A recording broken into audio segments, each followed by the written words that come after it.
As the union budget for the 2026-27 financial year approaches, the infrastructure sector is seeking higher government spending and policy support to accelerate project execution and sustain growth.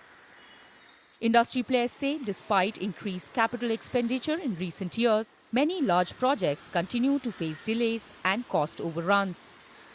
They are calling for a 10 to 15% hike in budgetary allocation to boost urban infrastructure and major public works such as railways, highways and airports. If India is to become a developed economy by 2047, infrastructure has a lot of role to play. And I think the government is seized of this. And I'm hopeful that they will allocate adequate resources in the budget to be able to do that. As against 1,10,000, 1,11,000 crores, possibly a 10% increase over that is what I am anticipating. I think capex, which has grown spending from $1.9 trillion, I would say a decade ago, to today being, or the last budget announcement was more than $11 trillion. So I think that's tremendous numbers that we are looking at. But one expects that even in the budget, I would expect this year, there would be at least a 10% or 15% growth to that number as well, year-on-year basis. The sector is also urging the government to move away from awarding contracts solely on the basis of the lowest bid, emphasizing that quality and technical capability should carry more weight to ensure timely completion.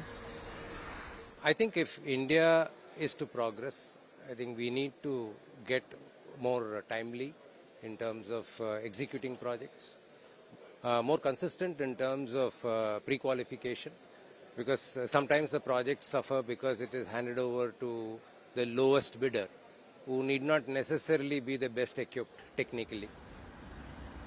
The industry is also calling for more infrastructure development in Tier 2 and Tier 3 cities to ease pressure on metros and support balanced growth.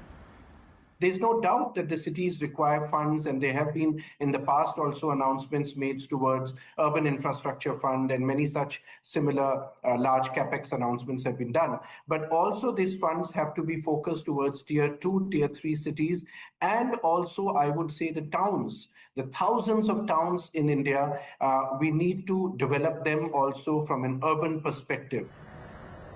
The infrastructure sector believes that higher allocations, faster execution and more flexible procurement policies in the upcoming budget could drive infrastructure-led sustainable growth and support India's long-term development goals. Finance Minister Nirmala Sitharaman is set to present her 9th union budget on February 1st.